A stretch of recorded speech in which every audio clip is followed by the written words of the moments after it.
Good morning.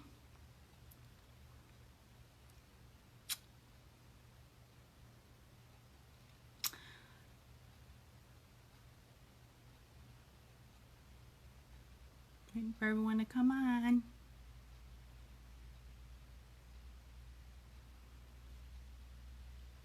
Good morning. Oh, good morning, ladies. You see people popping on now. How are you ladies this morning? Oh, I don't think my window's all the way closed. That shouldn't be like that. How is everybody? Have a good week. Long week, another week, just a week.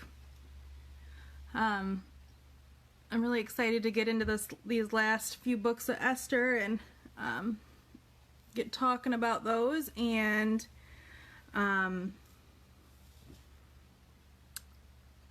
get rolling on it and finishing up here. But I'm also kind of sad that this is ending. I really enjoyed doing the Esther study with you ladies. Hope you guys have enjoyed it too. Morning, Kristen. How was your week, Kristen? Okay? Yay, nay? I don't know. If you guys have any ideas what you want to do next, or if you want to do this still, I feel like the common consensus is that, yeah, you guys would like to. I think I'm going to continue just to do something, but not, we'll take a couple weeks break. I'll talk about it at the end. We'll take a couple weeks break. But I was thinking of going through the Beatitudes and, you know, the blessed are the poor in spirit, that kind of thing. And maybe just doing, there's 10 sections I can break it down into, but maybe doing it over like 8 weeks with you guys, and just, it'll be a little bit shorter, a little bit simpler, but really I think important and profound, and can have a big impact with a little less time, I guess. I'm over this rain too, Kristen. We need to get our plants in the ground. They're like huge. We have a tomato plant out there. I think Thomas said that's 30 or 28 inches tall. I'm like, that thing needs to go on the friggin' ground, but it's so wet, and so, you know, we can't really do anything. He needs to till one more time before he can put anything in, and I don't know. I have flowers to plant that I bought. I bought the flowers. We didn't plant those, but he planted most of the vegetables.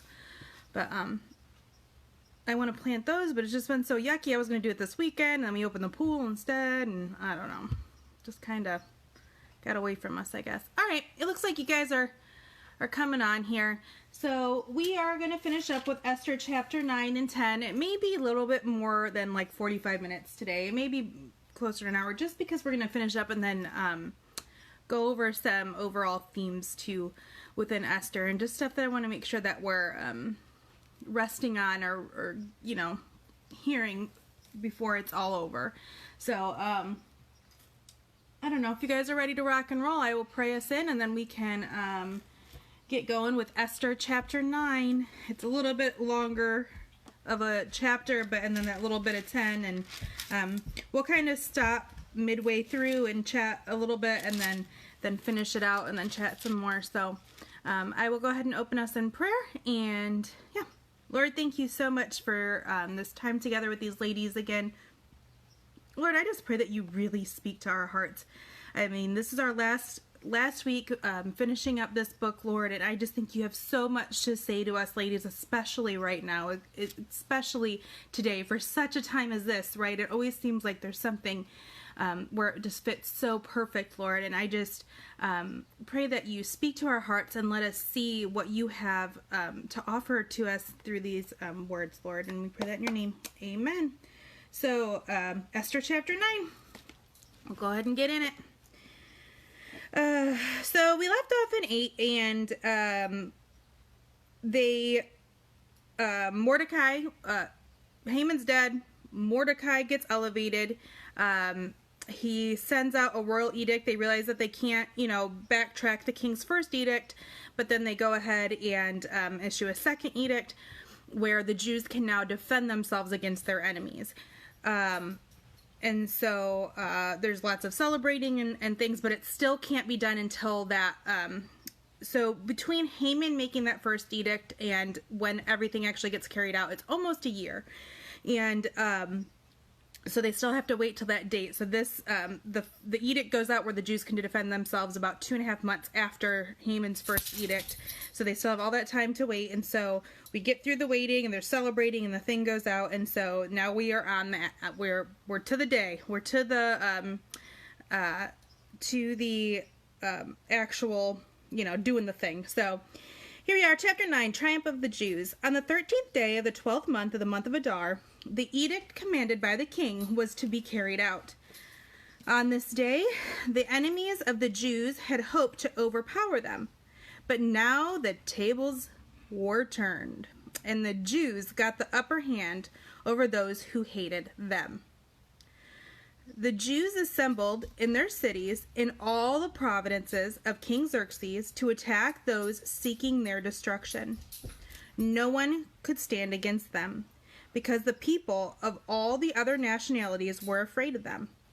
And all the nobles of the provinces and the satraps and the governors and the king's ambassadors helped the Jews, because of fear of Mordecai had seized them. Mordecai was in a prominent place. His reputation spread through the province, and he became more and more powerful. Verse 5. The Jews struck down all their enemies with the sword, killing and destroying them, and they did what they pleased to those who hated them. In the citadel of Susa, the Jews killed and destroyed 500 men. They also killed, then they list all 10 sons of Haman, and I'm not going to try to pronounce those names. You're free to read them. Verse 10. The 10 sons of Haman, sons of Hammedatha, the enemy of the Jews, and they did not lay their hand on the plunder. Okay, we'll finish up this section. The number of those slain in the citadel of Susa were reported to the king that same day. The king said to Queen Esther, "The Jews have killed and destroyed 500 men, and 10 sons of Haman in the citadel of Susa. What have they done in the rest of the city's provinces? Now what is your petition? It will be given to you. What is your request? It will also be granted." "If it pleases the king," Esther answered, "give the Jews in Susa permission to carry out this day's edict also, or tomorrow also, and let Haman's 10 sons be hanged on gallows." So the king commanded that this be done. An edict was issued in Susa, and they hanged the 10 sons of Haman. The Jews in Susa came together on the 14th day of the month of Adar, and they put to death in Susa 300 men. But they did not lay their hands on the plunder. Meanwhile, the remainder of the Jews were in the king's provinces, also assembled to protect themselves and get relief from their enemies. They killed 75,000 of them, but did not lay their hands on the plunder. This happened on the 13th day of the month of Adar, and on the 14th they rested and made it a day of feasting and joy. Okie dokie. So we're going to stop there and just rest there for a second, and then we'll get into the edict for, for the celebration and the festival and stuff. Okay, so we are now to the day where they're going to get slaughtered, right? So we're on the 13th day of Adar, which would have fallen, it doesn't say the date for this, but now when they celebrated, it falls like at the end of March, beginning of April. And, it's in that kind of in that same Passover, whatever time. And, so the day comes and the Jews can defend themselves. So here's my question. If you know that the edict went out and now everybody's on the Jew side, how much hate do you have to have in your heart to still continue to pursue the Jewish people, knowing darn well that they're fighting back and they got everybody on their side? Your chances are pretty slim of defeating the Jews. And there was obviously a lot of people, because they weren't just out attacking people, they were defending themselves. The edict was that they could defend themselves.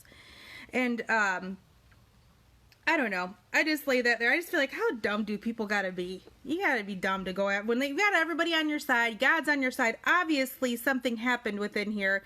People could see that the tides have turned, And I just think, isn't that crazy. Hold on.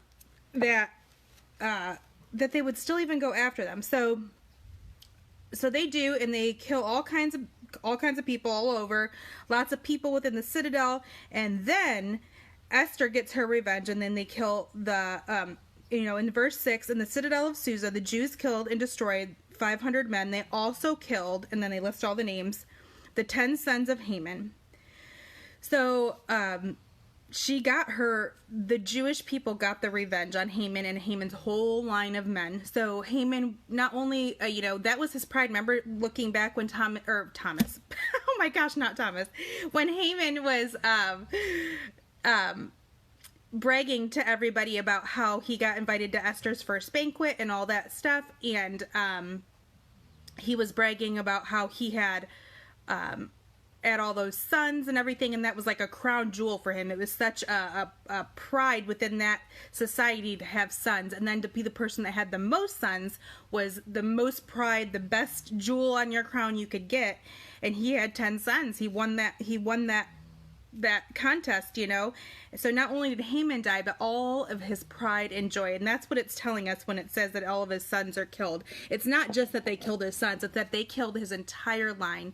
And everything about him that made him, puff up his chest. And he was dead and gone. He didn't see this, but that's what brought him that joy, and it was dead. It was all gone. So I'm sorry, things keep dinging on here. I apologize. So I just wanted to draw some attention to that. So then they do all those things, and then Esther goes to the king again and requests that not only on the 13th that they can defend themselves, but then again on the 14th. And not everybody, not all of the people and all of the whole provinces, just the people within Susa, if they could have one more day to defend themselves. And the king grants that to her because he loves her and wants to give her what she wants. And so they get one more day to defend themselves, and they kill another 300 men on that day that are still coming after them, or, defending themselves against the next 300. But notice how it says within there that they never lay their hands on the plunder. And that has to do with back, I think it was in Samuel, I don't know, but back before, they got, that's when King Saul, that's how his reign started going downhill. It was when he let the people take the plunder, and it really, while the king was allowing them to take everything from the people they were killing, they chose not to. Hold on. No, the dishes are not clean. I'm doing Bible study, Caroline. So, we see that they don't touch it, that their goal wasn't to plunder and get rich off of this. It was simply to kill the people that have been out to get them for hundreds and hundreds of years. And this is such a redemption for the Jewish people. They annihilate this whole system of people that have been at war with them, most the Amalekites, and they take them out. And so we have to remember too that the book of Esther is happening around 460 BC. I was reading when it was like 473 BC, whatever. So it's really not that much time between Esther happening and before we hear between that shutout from the Jewish people and God. I think there's about another 100 years in there, maybe not even that much, of things happening within the Jewish culture before the Bible stops until Jesus comes. It's silence to the Jewish people. So this is at the end of that time. And so it's been a long time of the Amalekites going at it with the Jewish people. And this is like a sealing of the book, like, I'm gonna annihilate the people that want to hurt you.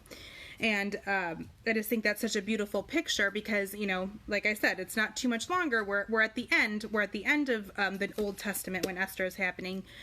And it really almost is like a closure. It has like a closure feeling about it for the Jewish people. And we're going to talk about some bigger themes as we go through. But I'll let that be, and we'll finish out the rest of 9 and 10, and then we'll talk about some bigger things. So let's quickly, well, not quickly, but read through here. So we're at chapter 9 of Esther, verse 18. And so we'll go ahead and get started. The Jews in Susa, however, had assembled on the 13th and 14th. And then on the 15th, they rested and made it a day of feasting and joy. This is where we get Purim, the Jewish holiday. That is why... okay, hold on, I got confused. Okay, verse 19. That is why the rural Jews, those living in villages, observe the 14th of the month of Adar as a day of joy and feasting, a day for giving presents to each other. Mordecai recorded these events, and he sent letters to all the Jews throughout the provinces of King Xerxes, near and far, to have them celebrate annually the 14th and 15th days of the month of Adar, as a time when the Jews got relief from their enemies, and as the month when their sorrow was turned into joy, and their mourning into a day of celebration. He wrote them to observe the days as days of feasting and joy, and giving presents of food to one another and gifts to the poor. So the Jews agreed to continue the celebration they had begun, doing what Mordecai had written to them. For Haman, son of Hammedatha, the Agagite, the enemy of all the Jews, had plotted against the Jews to destroy them, and had cast the pur, that is the lot, for their ruin and destruction. But when the plot came to the king's attention, he issued written orders that the evil scheme Haman had devised against the Jews should come back onto his own head, and then he and his sons should be hanged on the gallows. Therefore, these days were called Purim, from the word pur. Because of everything written in the letter, and because of what they had seen and what had happened to them, the Jews took it upon themselves to establish a custom that they and their descendants and all who joined them should without fail observe these 2 days every year in the way prescribed at the time appointed. These days should be remembered and observed in every generation by every family in every province and every city. And these days of Purim should never cease to be celebrated by the Jews, nor should the memory of them die out among their descendants. So Queen Esther, daughter of Abihal, along with Mordecai the Jew, wrote with full authority to confirm the second letter concerning Purim.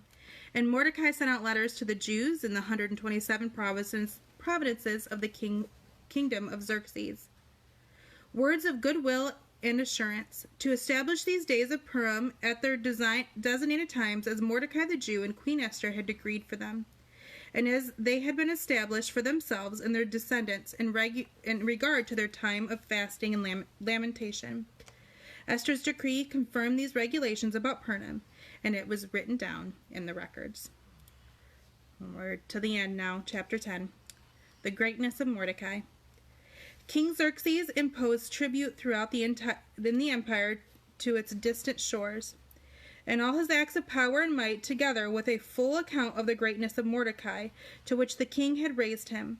Are they not written in the books of annals of the kings of Media and Persia? Mordecai the Jew was second in rank to the king Xerxes, permanent among the Jews. He held in high esteem by his many fellow Jews, because he worked for the good of his people and spoke up for the welfare of the Jews. Yeah. So they established Purim. That's why it's celebrated on 2 different days, because of one of the all of the provinces finished it on the 13th, but then the city of Susa finished it on the 14th, so they all celebrate the 13th and the 14th, and a lot of times in smaller villages they'll do the 13th, and well, this was back when, and the bigger cities they would do the 14th, but actually I was reading, I'm gonna just read this little excerpt for you guys. Purim today is a minor festival which many Jews no longer celebrate. For those who celebrate it, it's a religious holiday. They give presents, make food, listen to the reading of the book of Esther. They listen to a special blessing. They give charitable donations, eat a special meal celebrating God's saving actions. one of the special foods they eat is a weird name cookie, but it means Haman's ear.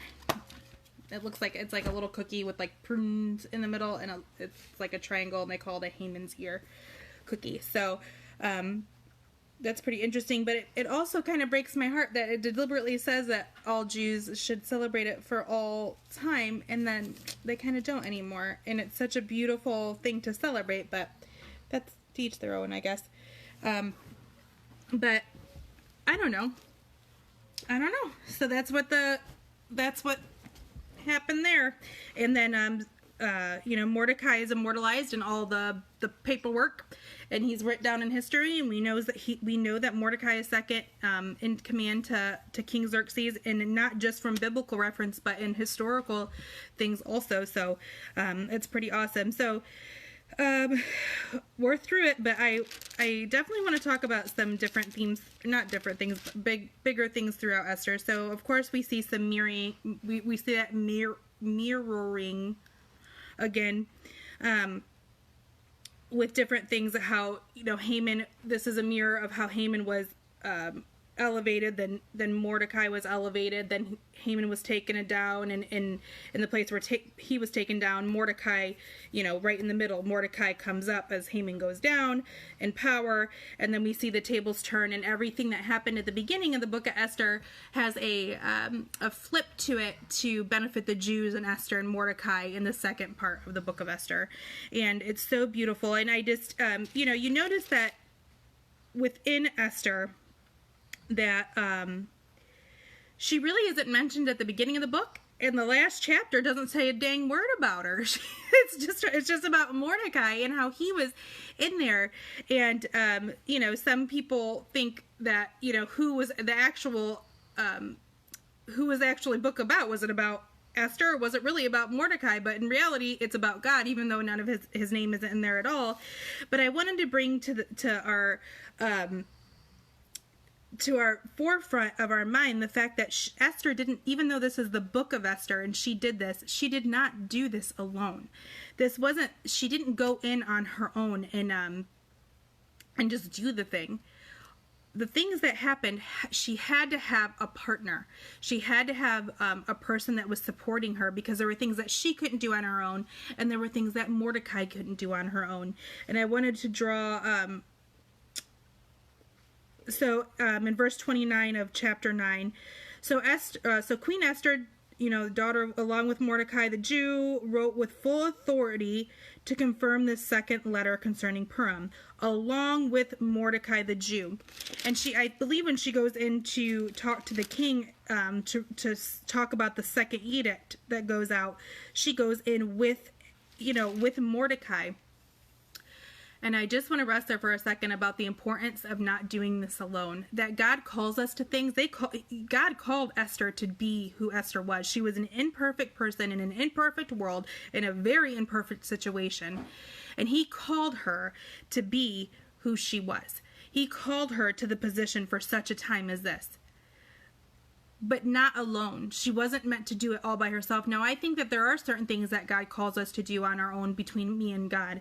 But I do think that when it comes to, oftentimes, we're supposed to do the thing we're supposed to do in conjunction with somebody else.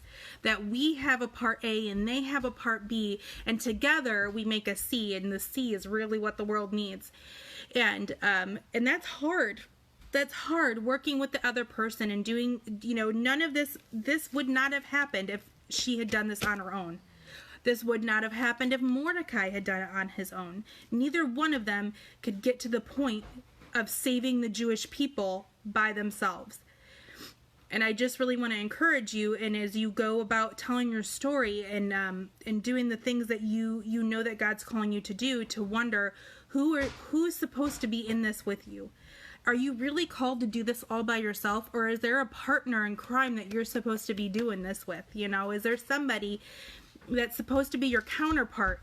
And usually, oftentimes, that counterpart isn't an easy person to deal with, because, not easy person to deal with, but it's hard. It's hard being their friend or being their counterpart, because they're going to cause growth in you, and growth is never easy. Growth is never the easy road. It's always the rough and bumpy road, and it hurts our souls a little bit, and it's hard and time consuming and sacrificial and a lot of things. And that person that we're supposed to be doing that, whatever God called us to do with, is generally the catalyst that God's going to use to bring out those things in you, your toughness and your God-centeredness and all those things, that he's going to use that person to be your counterweight to give you balance. And sometimes that happens in marriage. Sometimes that happens with friends. And sometimes it happens within a ministry itself. You get called to do ministry or do different things with somebody that you would have never thought you were going to do this ministry or this thing with, and it turns out to be one of the best things that could have ever happened, right? Because they brought out things in us that we didn't even know we had to bring out. And I just want to encourage you, ladies, that she did not do this alone. She was called, and she did have purpose, and she was an imperfect girl that was beautiful and smart and obedient to God, and that's what caused her, it ended up giving her the power to be queen and save the Jewish people, but not without the Mordecai on her side, and it just encourage you, ladies, to make sure that you ask God, is there a person you're supposed to be doing the thing with? Is this something I'm meant to do alone? Sometimes it is, but maybe not. Maybe not. I'm going to read a comment real quick.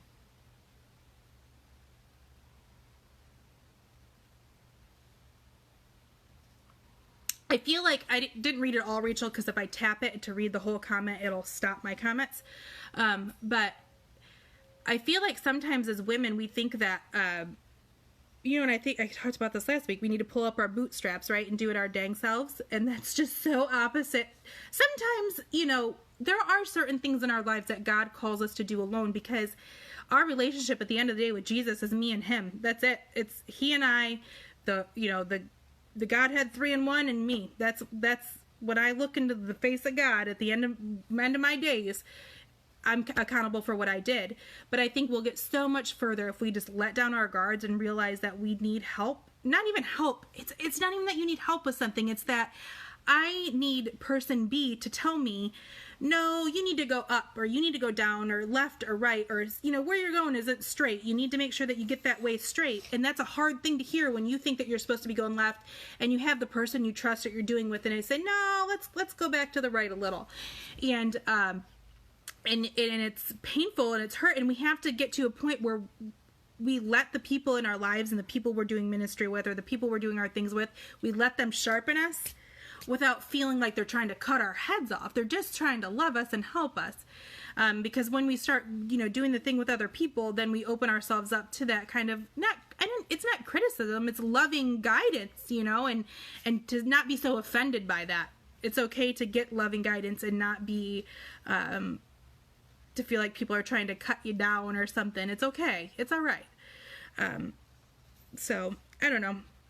I just think that was really on my heart as I was reading through that she wasn't alone in this. This wasn't something she did by herself. So I'm going to talk about a couple other things and whatever. So, but I also then wanted to point out that, I always thought for a long time that Esther was just a nice story, and I forget the part where this is what leads us to Jesus.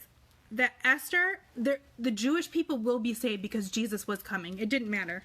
Esther got to be a part of it, and we talked about that before too, that she got to. It wasn't a have to, she got to. It was going to happen with or without her, but you get the beauty of being a part of it if you'll just be obedient. This leads us to Jesus. This is God saving his people who were pretty not great at the time. I mean, they were not a great Jewish people. They were not a great God-fearing people at this time. They were pretty wishy-washy and all over the place. He still saved them. He still loved them. He still wanted to give them Jesus, even though they were wishy-washy and not the best at what they were supposed to be doing. He still wanted to provide that way for Jesus for them. And he did that by saving his people. He orchestrated this whole event. And while his name isn't in a single sentence, chapters 1 through 10, not a single word of God, like the name of God spoken, he is written in every sentence, in every line, in every part. Because this very book, this 10-chapter tiny little thing in the middle of our Bibles leads us, is what gives us Jesus, and not but 450 years later, we get Jesus. And I just want to, don't discredit yourself or your life or what God has called you to. And I know I've said it again and again, but I cannot stress it enough. Don't discredit your ugliness and your dirtiness and your all the yucky parts of our lives, the parts that aren't perfect. Don't discredit that from being the pathway to giving people Jesus, to being the catalyst and the avenue that people come to Jesus, because I guarantee you it is much harder for most people to identify with the perfect picture of what life is, and that's a much harder way to lead people to Jesus than people who are real and genuine with their lives. And that's what calls people to Jesus. Like, oh wait, I didn't have to be perfect. There wasn't an expectation of perfection within my life. I didn't have to do everything right to get to God. I don't have to wash up before I go to church. I don't have to put on the white robes before I see God. No, absolutely not. We come to him dirty and mucky and yucky and broken, right? And the thing is, even the people that are perfect on the outside and seem like they got it all together, that can't be. That's a lie. That's not true. Because we all need God. We are all sinners and we've all fallen short of the glory of God. So I just want to encourage you ladies that what God is calling you to, in conjunction most likely with somebody else or with other people, with your husband, with your friend, you're not meant to be alone forever and do this thing alone forever. He created us for community. That thing that you're supposed to be doing is what is going to bring, you can't give salvation. Obviously, that only comes from God and Jesus, but we can do things in our lives that lead the people around us to that salvation, right? You're walking on a road that's hard and yucky and ugly, and it's a tough road being a Christian. It's not an easy road, but I tell you what, the end result is perfect, right? It's exactly what we want. And you can bring other people along with you. You don't have to do it alone. And then, lead them to Jesus with you. I just feel like the best way to do that is just live your life honestly, right? So I don't know. I just want to talk about how this is the exact, these are the people, this is what gives us Jesus. And sometimes I think when we read the Old Testament too, it's hard to associate the Old Testament situations with our New Testament faith and our Christianity and our belief in Jesus. And it all matters. Every single page, even in Numbers and Deuteronomy and the Judges and the Kings, it all matters because it's all what gives us Jesus in the end. And it's important, once you love him and you start a relationship with him, it's important to know what our history is as a Christian culture, because before we were a Christian culture, we were a Jewish culture, right? And those things, it's so important. It's so important if you want to develop your relationship with Jesus and deepen what he has to say for you. It's so important to know where we come from. I think that's why we are enamored with genealogies and things like that. We love knowing where we come from. It's a beautiful thing. The Old Testament is where we come from as Christians. It's our ancestry. It's our genealogy site. It's our, ancestry.com is the Old Testament, and we can see and we can draw so much. Don't discredit the Old Testament as being old. And it is. I mean, it is old. But it's so rich. It's so rich with wisdom and things to give us. And I just don't want to lose the connection that all of it, every single page of the Old Testament leads us to Jesus. So, it's really, really, really a beautiful thing. I don't know, ladies. Is there anything else you guys want to chat about Esther 9 or 10 or anything at all with the major themes of Esther? Overall, I have a kid over there. I didn't know that. Anything you guys would like to say?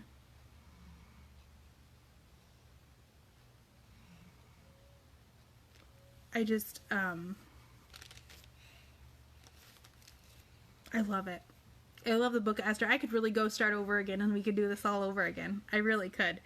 And just talk about a whole different aspect of it or a whole different shift of it, because I think every, God's word does not return void. So every time we read it and every time we go through it, he'll give us something else. I did want to read this to you guys too real quick. So I kept telling you guys that the verse, God will use all things for the purpose of those who love him. I was reading at the end about how, in my little thing that I like, one of my favorite little things, and it culminates with this verse from the New Testament with the Apostle Paul to affirm that narrative that God is there even when we don't see his hand in it, when we don't feel like it. And it is Romans 8:28 and then 38 through 39. And we know that in all things God works for the good of those who love him, who have been called according to his purpose. For I am convinced that neither death nor life, neither angel nor demon, nor the present nor the future, nor any powers, neither height nor depth, nor anything else in all of creation will be able to separate us from the love of God that is in Christ Jesus our Lord. And if you guys take away anything else from this Bible study, anything, I want you to take away these two things. Even in your mess, even if you're an orphan that gets picked out of the masses to be a queen to a king that you necessarily didn't want to, all kinds of things. You can be anything. Your life's a hot mess. There is a purpose for your life. There is something there. I absolutely guarantee you have a purpose. Absolutely. And number two, that God can take all things and use it. All the ugly, all the dirty, all the bad. All the good and beautiful things too. Not just the bad, right? All the ways that he blessed us and seen us through and saved our hearts. Those moments when the only reason that you survived or you got out or things turned around or anything was because Jesus. There's no other explanation but Jesus. None. He takes all of those things, everything, and puts it together for the good of those who love him, who live according to his purpose. So when you seek out him and you want to do what he wants you to do, man, he'll use it.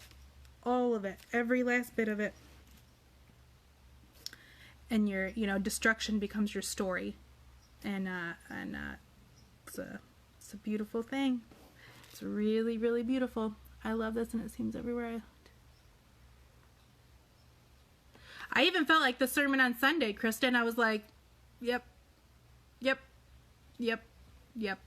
And I just cannot believe God's timing of things for such a time as this. You were meant here for such a time as this. And do we need to hear that more than ever right now? I mean, we could hear that in the back of our minds every day of every minute right now, that God put us here for such a time as this. And but the mere fact that Esther, this is what we were meant to be doing right now, long before there was a word of coronavirus. There was no coronavirus then when we decided this is what we were going to do. This is God's sovereign timing, and it's perfect. Always perfect. Always perfect. Always perfect. So yeah, I guess that takes us home, ladies. We're done. So here was my thinking for the next study. Like I said, I keep praying, I'm praying and asking God to reveal things to me, and I have so many ideas of what I'd want to do. Ideas that go from digging into 1st and 2nd Samuel verse by verse and dissecting history in one summer. I don't think so, but that's like that, all the way to just real simple things, like just a basic topic. Like today we're going to talk about love for 15 minutes and verses in here that what Jesus says about love, and things like that. And I keep coming back to settling on talking about the Beatitudes and how the blessed are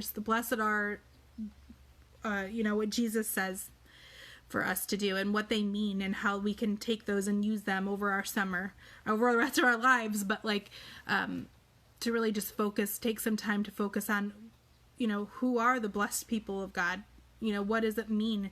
What does it look like? Because I think that'd be such a beautiful thing to kind of just chat through with you ladies, and maybe just do 1 or 2 a week. So here's what I was looking at. Maybe like mid-June, starting back up, going to maybe that first week in August or second week of August, and then being done for the summer until we get back into fall sessions or whatever, and we can actually start meeting again at the house.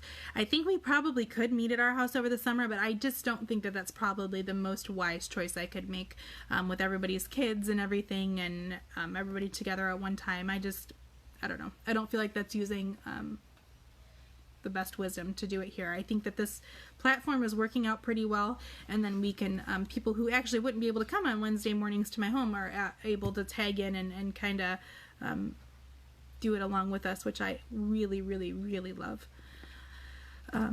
So let me know if you like that idea of doing like a mid-June to like the end of July, Wednesday mornings, like this time, probably 9:30 Wednesday mornings, and doing the the Beatitudes, and just it'd be shorter, so there wouldn't be so much reading. It would just be basically a verse, and then there'll be other verses, but not from the reading we're doing that week or whatever. So I don't know. If you guys like that, let me know, and if you don't, that's fine too. Let me know what your idea is, because I guess I will listen to any ideas. So, but as of now that we're done until at least definitely not next week, possibly that first week of June, but maybe not, probably that following week, just so that I can get materials together and kind of figure out what's going on. So I love you ladies so much. I've loved doing this, but I'm going to pray us out, and then if anybody wants to chat some more, you are welcome to stay on for just a few minutes, because I thought it was going to take a lot longer than it did, but I think there was something I wanted to talk about, and I don't think I did. I don't remember what it was. I should have wrote it down. It was while I was laying in bed, and I was like, oh, yeah.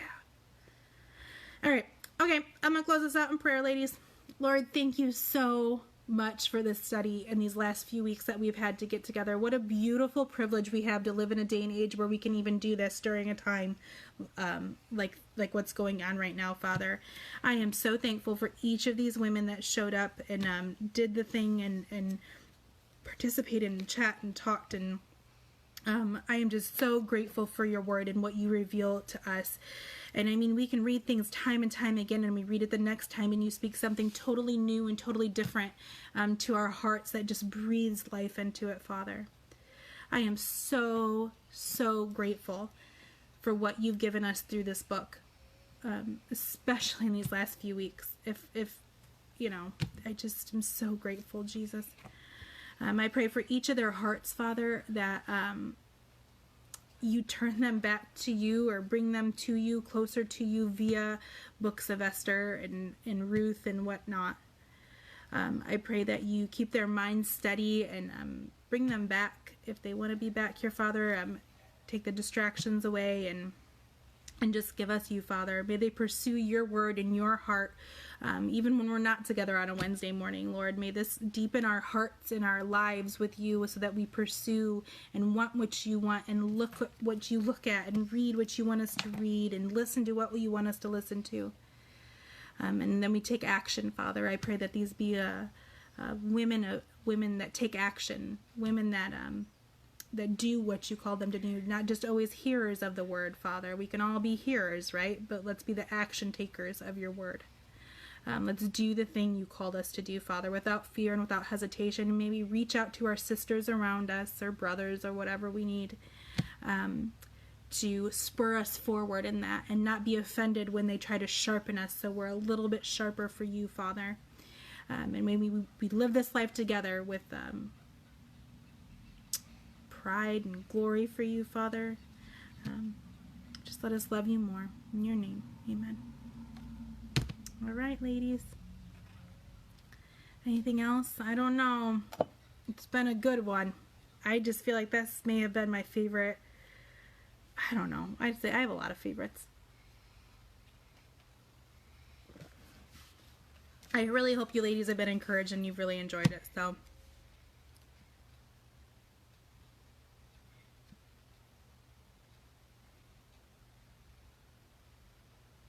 all right, Rachel, you win. All right, I'm down. We're doing it. That's what I need. I feel like that's what I needed to hear from somebody, that like it was like not stupid.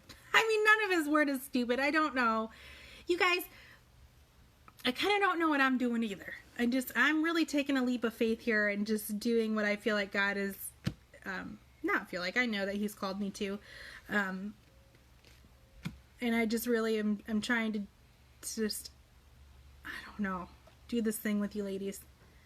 And I'm loving it. I really, really, really am loving it. I look forward, like uber look forward to it. Really, maybe, I don't know. I love having Bible study in my house because I love seeing my people. But I don't know. This has been really nice too. I don't know. I don't know. There was something really else that I really wanted to talk about with you ladies with Esther.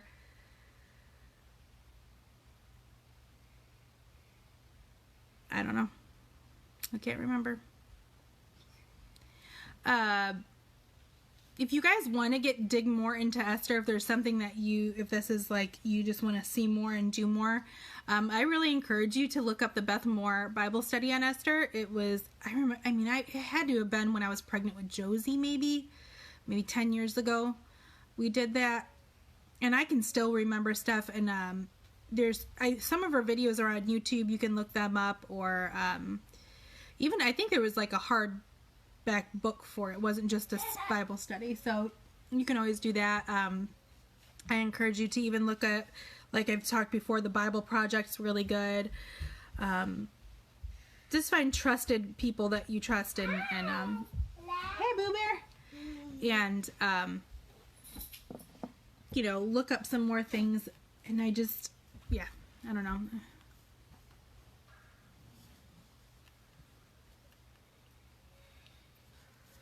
Oh, thank you, Angie. That's good. That's what I'm saying, Julia. Like, I want, all of you, I want everybody to be at my house every week. That's what I want. And that's just not reality. That just cannot happen. That's not real life. I could totally do. I was telling Jody Cherry the other day, I said, I think I love being in isolation. I think I love not going anywhere. I think I love that everything was canceled and we didn't have to do anything, because I'm kind of I want to be around everybody, but I don't ever want to leave. That's my, and maybe it's just having kids. Maybe that'll end once my kids get older or something. I don't know. Yes, Rachel, that you can come and not everybody can see that. Say, Rachel said, I love coming and not everybody can see that I'm a hot mess. I don't have to get, I don't know. What does that say? I don't know, something about being glammed up. It kind of scrolled through, but I feel that way. But like with cleaning my house, because I make sure the house is clean for Tuesday morning or Wednesday mornings for Bible study. So Tuesdays we're usually cleaning days, and our house is still clean, but it's quarantine clean. With that, like I have 4 kids and it's still a mess. But it's kind of like there were days when it would stress me out, and I know that you ladies wouldn't care if you came and the house was a mess. So, hi, Vinny. Vinny wants to see you. Say hi to Vinny. And I would I would have to hurry up and get everything ready for Wednesday morning or whatnot. And it's been kind of nice not having to do that. But I love doing it. It's worth it. And I don't want to sound like I'm complaining or anything, because I love doing it. But it definitely has been nice. Definitely has been nice. I don't know about you, Jody, but I showered today. This is my showering day once a week. Wednesday mornings, my shower day. Oh, Julia. Maybe it's like the homeschooler in us. It's something.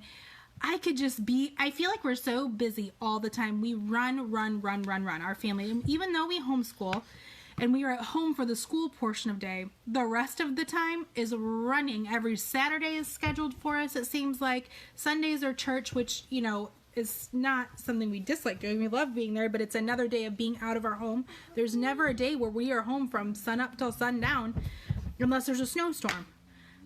Vinny says, hi.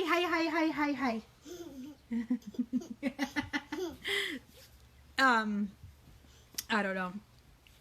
I've been like loving just being home. Say hi to everybody. You're cute. I had Liliana get her dress. I don't know. We've tie-dyed shirts. One of the things we did, I don't know about you guys, but so I was coming up with all these activities for my kids to do. I don't know, the first 30 days of quarantine when, Kristen, oh no, you don't have to be showered. You don't have to be showered. We got our once a week bath time going on. Anyways, so one of the things that I came up with was tie-dyeing. I was like, oh, that'd be fun. We found socks at the house and old t-shirts and everything, but like that's all they have now are these tie-dyed shirts. That's all she wears every single day. Yeah, you so cute. You can do it every day. All right, guys. Me too, Sarah. Me too. I feel that same way. Like I'm unrushed and not having to get out and we did Bible study on Wednesday mornings. I needed something during the day. I can't do like an evening study, and there wasn't really anything available in our Oak Harbor area in the morning where all four of my kids could come. And so that's why we started Bible study here at the house. I was like, I knew that I was supposed to be doing it anyways, but I was like, yeah. So we went ahead and started, but there is like a rush about it, but I wanted to do it like when everybody takes their kids to school, they can kind of, stop at the store real quick if they have to, but then they can come. So I was trying to do it earlier, and you don't really want to do it at noon, and it's like right in the middle of the day. You can't do anything else. So I don't know, but I've really enjoyed doing this with you ladies. So Macy says hi. And that your shirt is so pretty. Oh, just like your face. But, all right. I don't know. So I think we'll go ahead and do that. I think that we will do that over the summer. I think that sounds like a great plan. They won't be quite as long. The Facebook Lives won't be because it's a shorter thing. I don't know. Maybe they will, because once you sometimes get into studying something, not long, like annoying, but God can reveal a lot of things, so maybe more chatting. You guys can look it up. It's Matthew 5, I think, is what the Beatitudes are. So if you can read through it, and it's not very long. It's really pretty short, but there's a lot of, we can look up corresponding things. I know. This is real life, Julia. I tried to have them go upstairs and be quiet and stuff, but, man, this is real life. This isn't a joke. This is how it would be on Wednesday morning if you were sitting at my house. So, I'm all about, trying to do the best that I can, but also knowing that if this bothers you with her sitting on my lap while we talk about Jesus, this probably isn't the right study for you. You probably are looking for something else. So, and that's okay. I'm okay with that. Take that out of my eye. I'm not for everybody.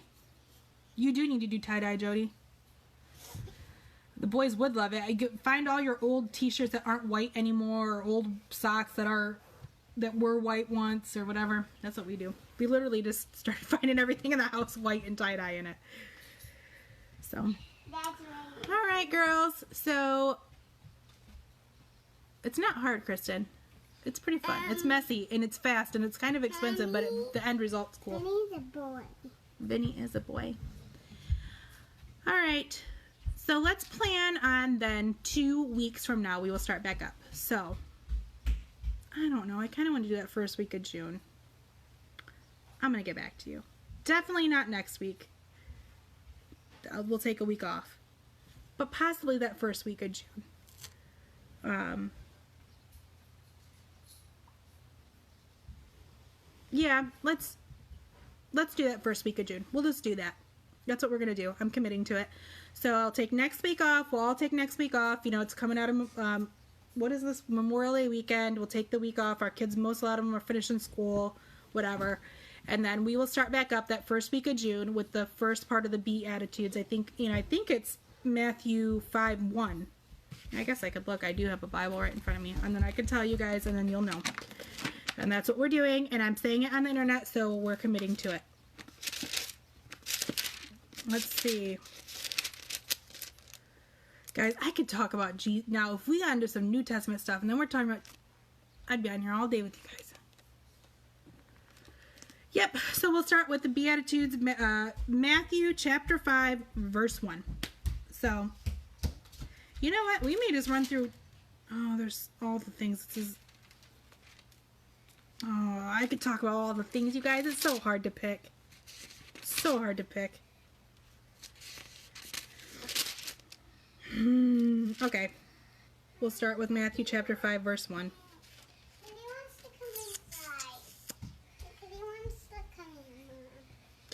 Yep, that's what we'll do. And we'll run through the Beatitudes. So it's only through verses 1 through 12. So we'll spend the whole summer in there.